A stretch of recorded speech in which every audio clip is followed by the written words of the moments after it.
Rio de Janeiro tem desenvolvido uma parceria com o Habitat e tem desdobrado várias ações para a gente poder se tornar um estado mais resiliente e melhorar a situação dos municípios. Leta, bem-vinda. Muito obrigada por estar com a gente. Você apresenta um pouquinho para eles assim, seu background, né? Qual é a sua formação, como é que você está atuando ali no ONU. Oi, gente. Prazer grande estar aqui com vocês. Na verdade, trabalhar nessa parte de organismos internacionais e tal, a gente acha que está muito longe da gente, mas na verdade está em várias esferas e várias profissões. Eu estava vendo aqui essa coisa de ser multidisciplinar, a atividade que vocês estão fazendo, e é muito isso, é muito importante a multidisciplinaridade. Né? E essa área do clima, né, falta profissional, falta muito profissional. Soluções baseadas na natureza, eu estava vendo ali um trabalho sobre isso, entender de resíduo, mapeamento, dados, profissionais que trabalham com dados, com políticas públicas. A gente sente que é muito difícil preencher as vagas. Então não é nem que não existam vagas, mas é porque as vagas, algumas delas sequer são preenchidas porque não tem profissional que esteja se capacitando nessa área. No meu caso, eu estudei arquitetura e urbanismo, e aí eu fui fazer um MBA na UF de, como é que chamava? Gestão de negócios sustentáveis, que aí trabalhava com sustentabilidade e tal, e aí lá eu descobri que em 1972 você tem um marco da política de debate de sustentabilidade, né, que tem a Conferência de Estocolmo, e eu fiquei encantada com aquilo. E aí fiz meu trabalho sobre a Conferência de Estocolmo, o livro Limites da Natureza, e aí comecei a me empolgar com isso. Depois eu fiz uma especialização em cooperação internacional. Aí consegui uma bolsa do governo canadense, fui para o Canadá, fiquei lá e tal, foi uma experiência muito legal. E, gente, o Canadá tem muita bolsa. O Canadá é Alemanha, mas a Alemanha você tem que saber alemão, é mais difícil. O Canadá eu acho que é mais fácil. E aí foi muito interessante, porque eu comecei a descobrir essa parte da cooperação internacional, voltada para o sul global, a diferença, né? Porque você tem um entendimento de cooperação que fala sobre como, inicialmente, essa cooperação internacional é assim, os países do norte que doam dinheiro para os países do sul, subdesenvolvidos, né? A gente está falando lá da década de 70, né? Que chamava subdesenvolvido, que a gente hoje chama de em desenvolvimento, e eles impunham a política deles, impunham os produtos deles. Então, nos Estados Unidos, a gente tem visto muito Trump que cortou dinheiro da USAID, né? da Agência de Cooperação dos Estados Unidos.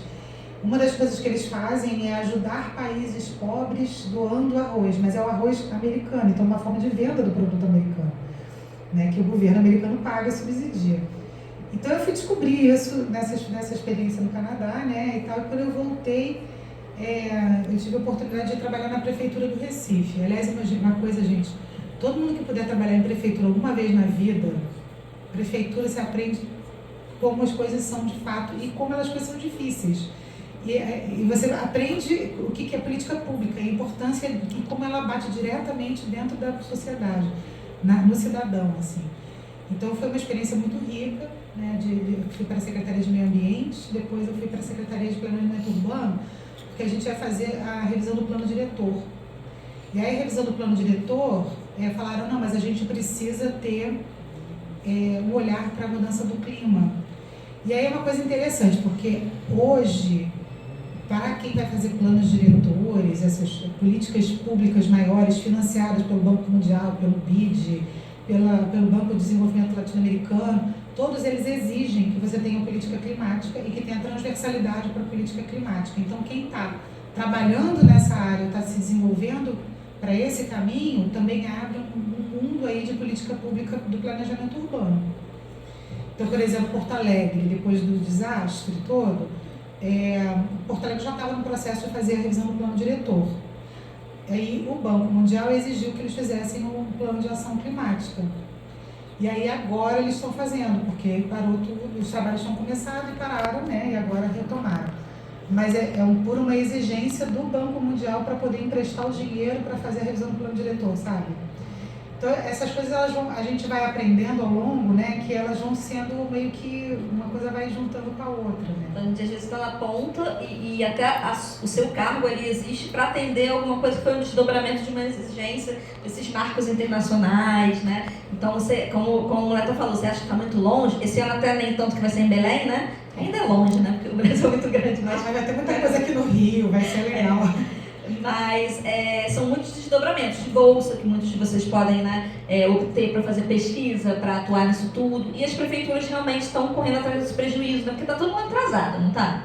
Está demais. Olha, a principal, o que é o plano de ação climática? O plano de ação climática ele é a política pública para como é que o município, ou o estado, ou o país vai conseguir mitigar suas emissões de gás de efeito estufa, buscando zerar as emissões. Então, política, por exemplo, de reflorestamento, de arborização urbana e tal.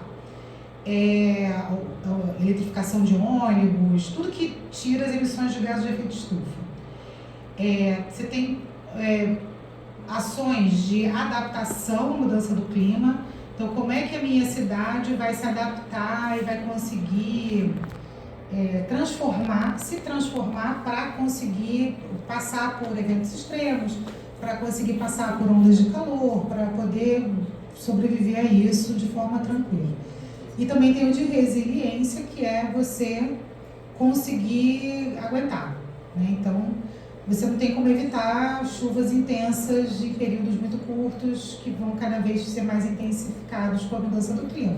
Mas você tem como ter, sei lá, um piscinão numa área que já alaga, que você aumenta a capacidade de aguentar, e você já tem uma população que faz simulação, que já sabe para onde fugir num momento desse, tem um abrigo já delimitado. Enfim, tem soluções possíveis de resiliência. Então, o município ou o estado ou o país, o que ele faz? Faz atividades participativas com a população, chama os atores todos interessados, empresariado, organizações sociais, universidades, para todo mundo poder debater e encontrar soluções de curto, médio e longo prazo. E isso vira uma lei que, assim como o plano diretor, o município tem que cumprir. E aí ele passa a ter um processo de monitoramento, como toda lei tem que sofrer monitoramento para poder ser cumprida, né? Alguém tem que acompanhar os dados, né? Como é que estão. Primeiro tem que criar uma metodologia, né? É o mais difícil. Que é o mais difícil. Que aí como é que faz, né? Junta as equipes especialistas para entender o que dá para produzir de dado, o que precisa, né? Não só pela lei, mas também pelo que a gente quer, o que a gente quer enxergar, né? A partir desses dados. E os sistemas, né? Os softwares que são utilizados, alguns desenvolvidos, tem algumas prefeituras que já têm seus portais bastante robustos, né? De soluções para receber isso. Outras, a maioria não, né? E aí, você está falando dessa parte participativa, está rolando as conferências da juventude, né? Do clima, não está rolando agora? Eu vi que está, então acho que escolas de ensino fundamental estão fazendo suas conferências com os estudantes para poder levar isso também, porque é importante ter, né, a voz de todos esses grupos, entender o que a juventude quer. Aliás, eu tenho percebido que na COP30 agora, e mais recente, a questão da juventude está muito forte, né? Estão trazendo, então, para o pessoal que ainda se enquadra como jovem, né? Na faixa etária, tem muitas oportunidades para ser líder climático, ativista climático, para poder participar desses espaços, levando, por exemplo, o olhar da sua comunidade, da sua escola, né? Então tem sido muito incentivado isso, né? Tem mesmo. Só rapidinho, só voltando uma coisa, você perguntou assim, como é que você falou que os municípios não estão ainda... A gente tem 5.500 municípios no Brasil, seguindo 5.550 quanto é que vocês sabem? Quem sabe? Uma quantidade maior do que 5.500 municípios. E só tem 23 que tem plano de ação climática. Isso porque eu faço controle, eu fico ali tomando conta, por um. Então, tem mais de 5.500 para elaborar, galera. É isso.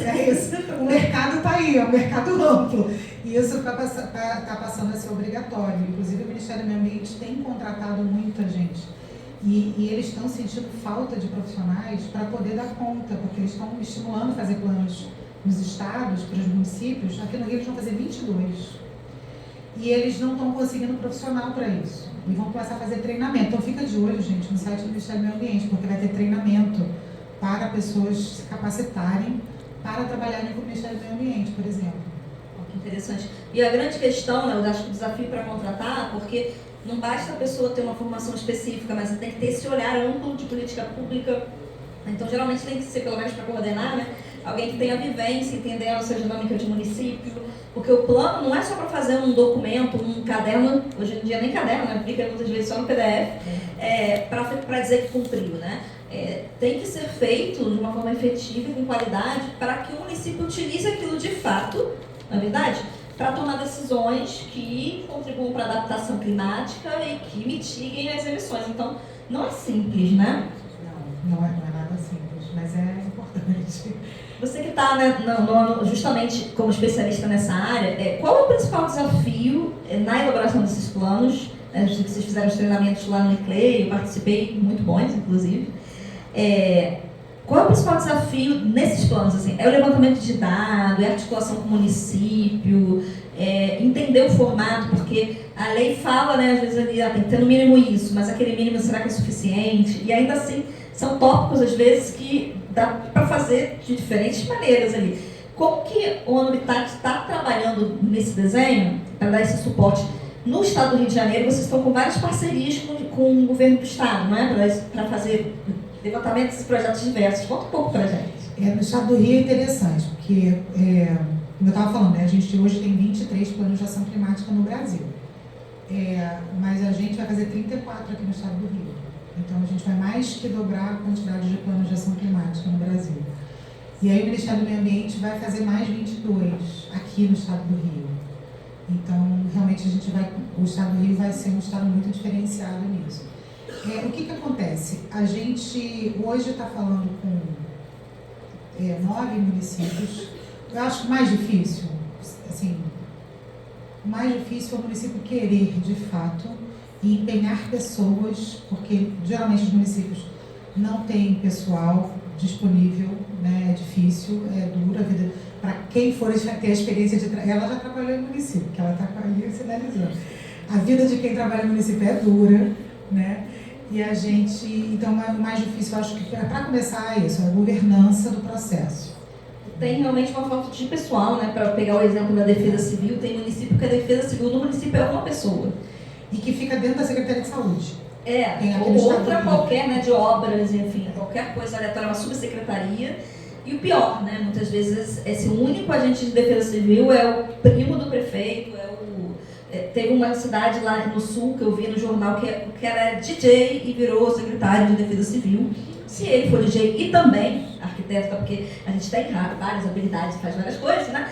Mas assim, se é só essa experiência dele, como que ele contribui, né, para a defesa civil? Então a gente tem esse desafio também de uma falta de profissionalização, muitas vezes, de quem está na prefeitura, principalmente os cargos de secretaria, que é de confiança, né?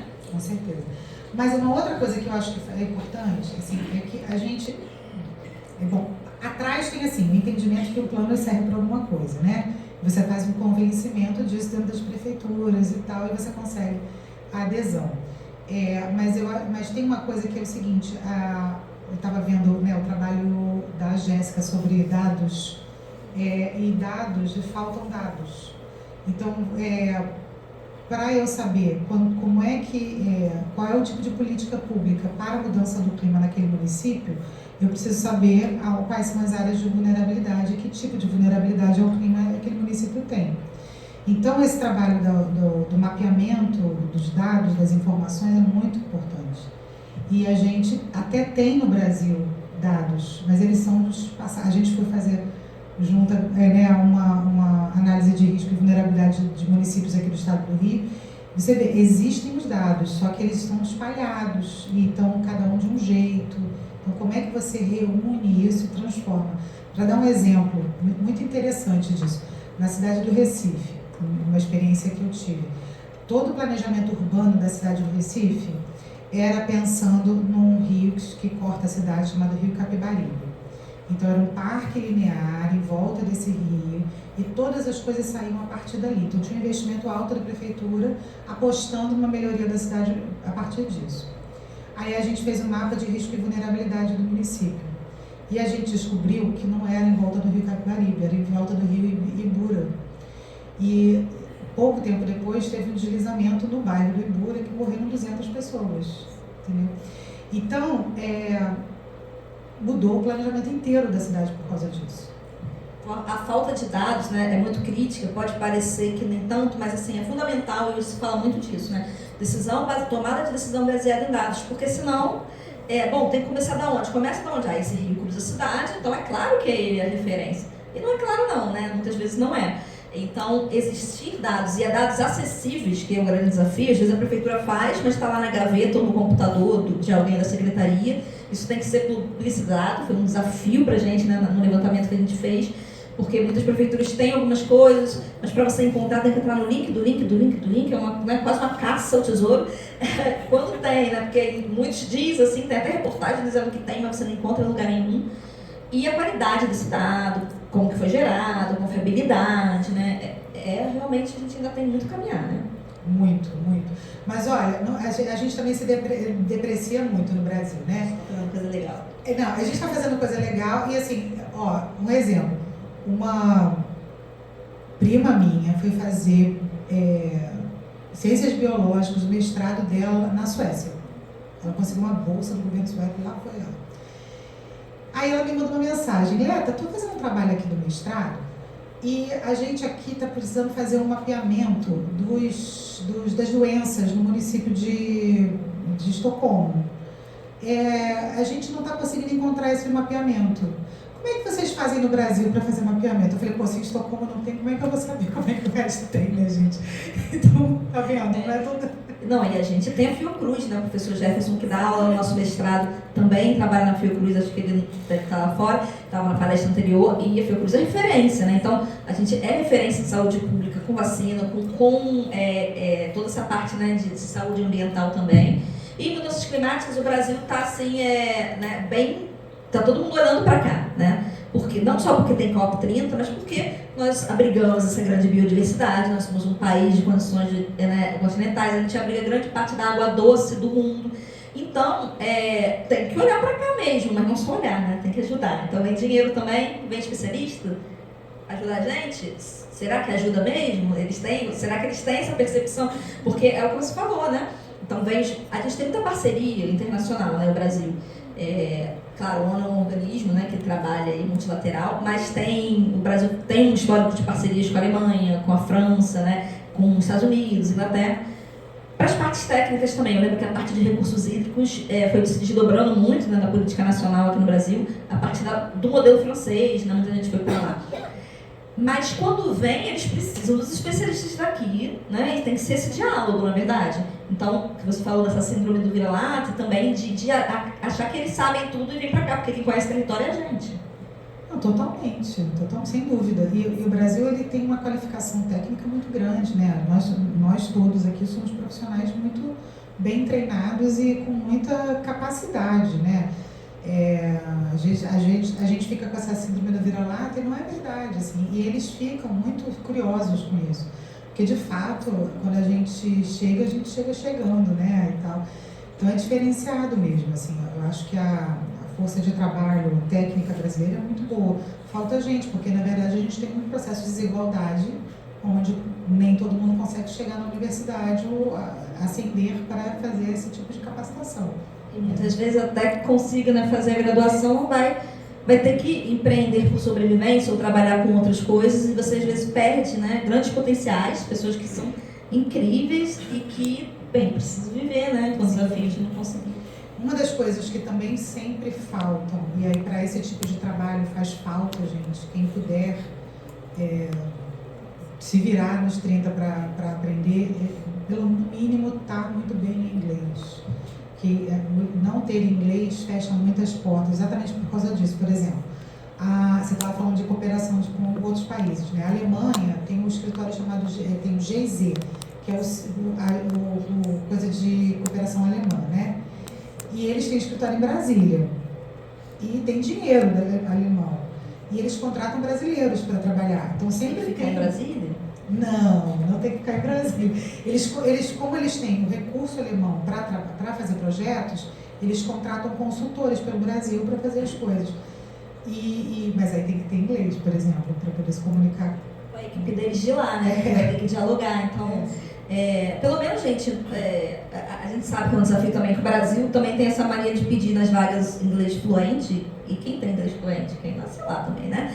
Mas precisa saber se comunicar, né? Conseguir entender o que está sendo falado e se comunicar. Então, e aí eu acho que o brasileiro até, quando vira a chavinha, vai bem nisso, porque a gente é meio cara de pau, né? Então, aprende ali pelo menos um intermediário, eu acho que já aí depois vai praticando, mas eu digo isso para as meninas também, para todo mundo, o inglês é importante, para quem está na área de pesquisa, não precisa nem dizer, né? O pessoal do mestrado, se não sabe ainda, já está atrasado, né?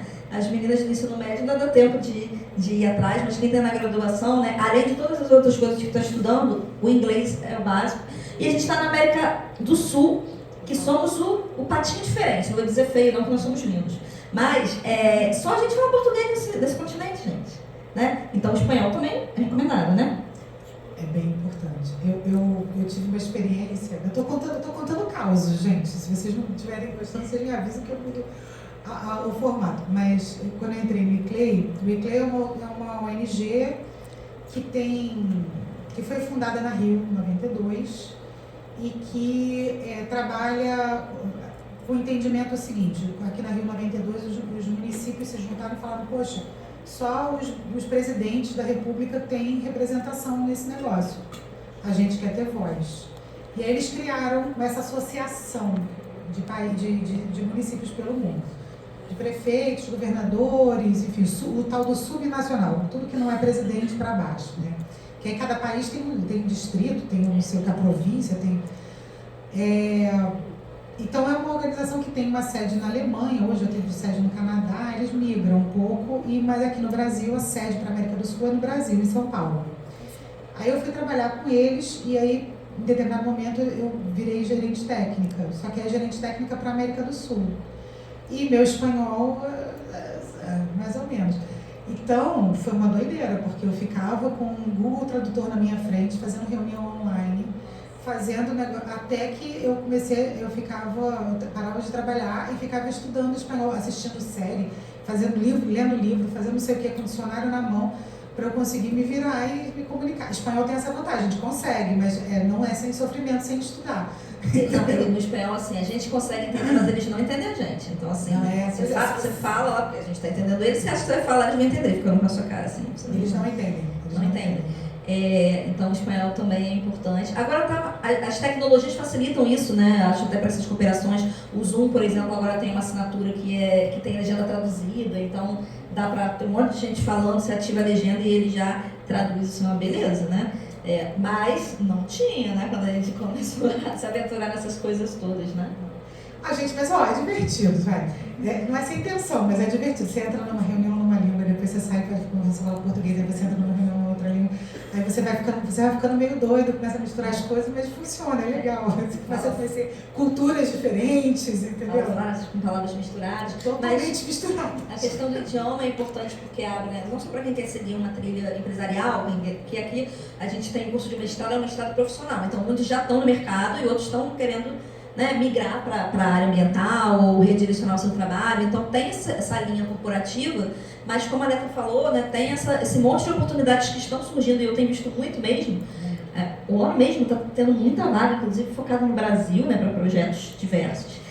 Então, muitas, né, e vão surgir várias ainda no Rio, né, com esses projetos todos que vão acontecer. Fiquem de olho, quem sabe vocês vão estar lá, né, com as suas diferentes perspectivas. Então, eu acho que é importante entender essas opções, porque na universidade, né, é muito comum as pessoas verem uma trilha assim, muito linear, né? Vou para uma empresa dessa área, vou seguir isso daqui, mas tem muitas outras possibilidades fora desse radar que às vezes, né, eles não percebem.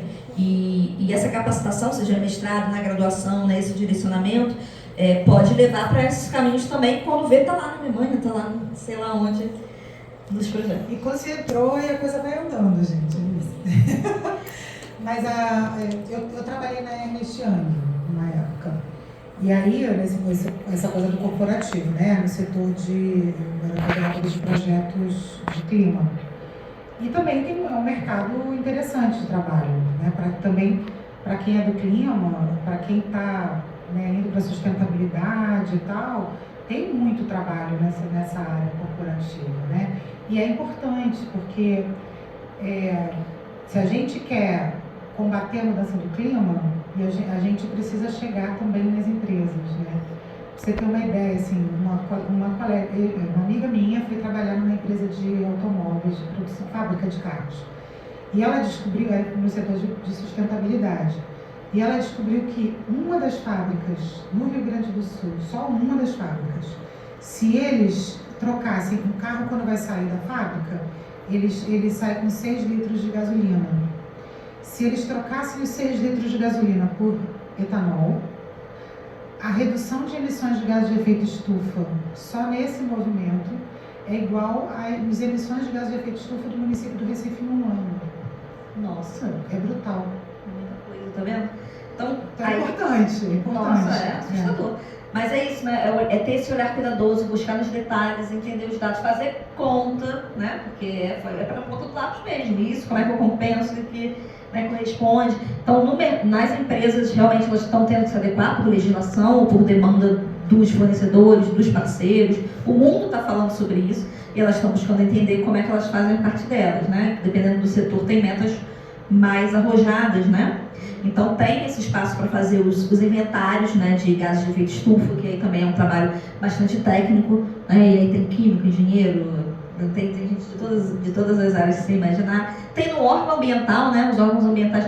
Nesses projetos que você tem feito, né, ficou à frente, eu estou trabalhando no Habitat, tem um diálogo com o órgão ambiental do Estado também? Como é que essa pasta de meio ambiente entra nesse contexto? Fica só com eles? Porque a gente pensa em clima, pensa logo o quê? É o setor de meio ambiente. Mas não é só, né? Então, esse é um vício de origem, né? Porque começou a conversa com o meio ambiente. Então, tudo que é de clima ficou... é coisa de ambientalista. E hoje não é mais, né? A gente já entendeu que é outra coisa. Então, de fato, a nossa parceria com o Governo do Estado está atrelada à Secretaria de Ambiente e Sustentabilidade, mas a Secretaria de Planejamento e Gestão do Estado, o que a gente está fazendo é com a CEPLAG, que é de gestão. E a conversa com outras secretarias é fundamental. Por exemplo, conversa com a Secretaria de Saúde, conversa com a Secretaria das Mulheres, enfim, e isso vai até para o setor econômico do Estado, isso é importante, porque a gente, quando vai pensar em mudança do clima, e aí eu acho que é legal serem pessoas de muitas áreas aqui, porque o clima, ele tem, a mudança do clima, ela reverbera em todas as áreas, ela é transversal mesmo. Então, o próprio setor econômico do Estado fica prejudicado e comprometido à medida que você tem um evento extremo. O que aconteceu com o Rio Grande do Sul, eu acho que é a grande lição que a gente tem que repetir, né? Quer dizer, o plantio de alimento brasileiro foi comprometido, né? A nossa alimentação foi comprometida no país. E aí a gente que está aqui no Rio, e às vezes nunca foi no Rio Grande do Sul, vai pagar mais caro no arroz, por exemplo, que é produzido lá, né? Ou em outra, porque o Rio Grande do Sul tem muitas fábricas, muitas indústrias também, né? Isso reverbera, porque paralisa a produção, né? Totalmente.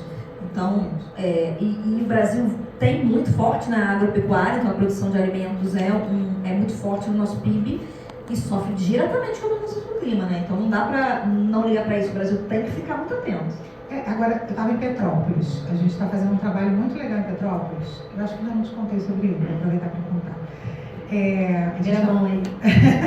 A gente está fazendo um produto em Petrópolis que é de mobilização da população. Então a gente está montando em 13 comunidades diferentes, são 13 containers que são espaços avançados, tipo posto avançado?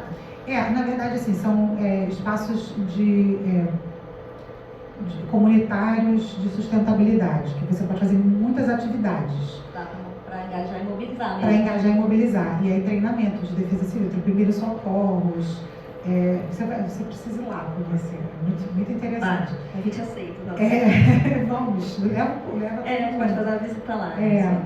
E aí é um trabalho com os núcleos de defesa civil, com os voluntários foram contratados para ser dos núcleos de defesa civil, para serem agentes de campo, para poderem estar trabalhando lá com a gente. E aí, eu me perdi. Estava contando desse formato, né, da parte dos postos de participação comunitária lá em Petrópolis. E por que a gente estava falando disso? A gente está falando dos municípios, a gente está falando dos desafios. Vamos lá, gente, ajuda a gente aqui. Projeto. Os projetos que estão acontecendo.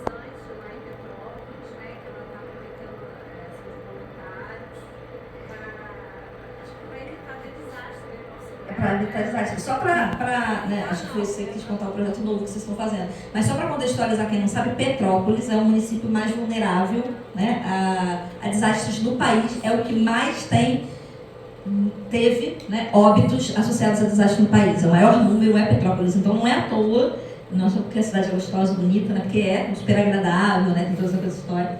Né, é gostoso ir para lá fazer esse trabalho. Mas é uma cidade que precisa, né? Então, eu lembrei.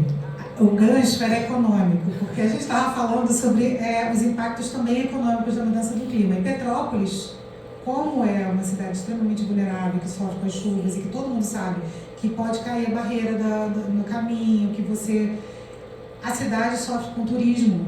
Toda vez que chove, as pousadas e os hotéis têm cancelamentos em massa. Então, eles têm um prejuízo substancial toda a chuva. A roteirismo não vende, né? Porque tem toda essa parte do comércio. Então, os hotéis, o comércio, a venda de roupas da roteireza. A cidade ela vive muito do turismo, tanto o turismo comercial, né, de compras lá, mas também turismo de lazer, não vai, aí para. Então, são coisas que a gente tem mal quantificado ainda, sabe? Os danos e prejuízos, que já são números assustadores que a gente tem, né? Ainda são muito subestimados por conta disso, desses desdobramentos de impactos indiretos, que eu nem sei se são tão indiretos assim, mas que não entram ali nos critérios que estão na legislação mais imediata, porque essa quantificação é muito pensada na resposta ao desastre, né? Então, o que a gente quantifica de danos e prejuízos é muito focado no como a Defesa Civil, né, vai mediar junto com a Prefeitura para lidar com aquele cenário ali imediatamente voltar à normalidade. Eu acho que a gente tem que repensar isso para, desde que começa a ocorrer, já gerar dados também que possibilitem entender melhor esse impacto, né? Isso que você falou que acontece em Petrópolis, aconteceu com Mariana, por exemplo, quando teve aquele desastre, porque aí rompeu a barragem e tal. E o centro histórico não foi afetado, mas as pessoas começaram a cancelar, porque você vê na TV que Mariana, você imagina que, nossa, a gente só tem lama, não sobrou nada. Então, eles tentaram ainda, mas foi um desafio. Eles perderam também muito do turismo, e cidades históricas, né, em Minas Gerais, muitas vivem do turismo e dessa economia criativa. E o impacto foi ainda maior. Uma cidade, né, um município que já estava vivenciando um problema grave, potencializado ainda pela falta de informação, por esse tipo de desafio. Totalmente. Aí tem outras áreas, por exemplo, no meu mestrado, eu fiz uma avaliação do impacto da mudança do clima na saúde. Como é que os planos de ação climática podem trabalhar sobre isso? Porque eu sou uma parte que está muito pouco trabalhada nos planos, como política pública mesmo, né? Então, trazer a Secretaria de Segurança de Saúde Pública é importante, e assistência social. Você tem, por exemplo, quando tem uma onda de calor, tem uma quantidade muito mais alta de pessoas que sofrem ataque cardíaco. Porque a pressão arterial sobe e a pessoa sofre ataque cardíaco. Você tem, depois do desastre, uma série de doenças relacionadas às doenças psicológicas que foram geradas em função de um desastre. Isso perdura, a gente só conta pós-desastre. Morreram tantos, abrigados tantos, teve tantas pessoas, sei lá, amputadas e tal, mas a gente não contabiliza depois daquilo quanto tempo demora para recuperar os números anteriores da saúde pública, por exemplo. E a saúde mental, então, que é ainda mais etéreo, né, assim, de você quantificar, é o que perdura, né? Então, tem estudos que mostram que o número de suicídios aumenta após desastres nas áreas afetadas, né? Problemas de depressão, porque se perde referência, se perde tudo, às vezes se perde pessoas também, ou o trauma de vivenciar tudo aquilo e não ter suporte, ou ter um suporte que a gente sabe que é para garantir o mínimo ali, mas você, né, tem toda a sua vida desarticulada. E você falou desse impacto na saúde, tem um professor da Fiocruz, Carlos Machado, você deve conhecer, né, pesquisador, que ele uma vez falou de um aluno que estava pesquisando isso, porque a gente pensa, né, esse impacto direto, mas tem depois algo que Marco de Sendai, nossos marcos internacionais têm trazido muito, que é reconstruir de forma resiliente. Então, algo que acontece muito, né? A gente falando aqui parece, por que fazem isso, mas é assim que é feito. Então, por exemplo, um hospital, um posto de saúde foi afetado, caiu um pedaço, vai ter que fazer obra porque foi afetado pelo desastre, inundação, deslizamento, o que for. Eles vão reconstruir, geralmente, né, com os mesmos padrões anteriores e no mesmo lugar anterior. Para quê? Para daqui a um tempo, quando acontecer de novo, né, muito provavelmente, outra vez. Então, teve alguma pesquisa que fizeram para quantificar isso, né, a reconstrução de postos de saúde, o custo que tem essa reconstrução e que não é adaptada, né? A gente não pensa, bom, já que sofreu com isso, agora vamos reconstruir, como é que a gente constrói para o impacto ser menor, ou repensa mesmo a localização dessas infraestruturas que são básicas para o atendimento, né? Imagina, está acontecendo um desastre e o hospital é afetado, o corpo de bombeiros é afetado, como é que você dá a resposta? O hospital fica sem luz, a UTI acabou, né? Não, e eu lembro em Porto Alegre, né, no Rio Grande do Sul, quando teve o desastre, começou a ter um debate na televisão e tal, de fazer estradas, então a solução é você fazer elevados. Aí eu fiquei pensando, pronto, vamos encher de perimetral a cidade, entendeu? Não adianta nada, gente. Conseguiu ser ligada nossa aqui? Tem que fazer soluções baseadas na natureza, parar de retificar os rios, criar... E a violência também aumenta. Muito.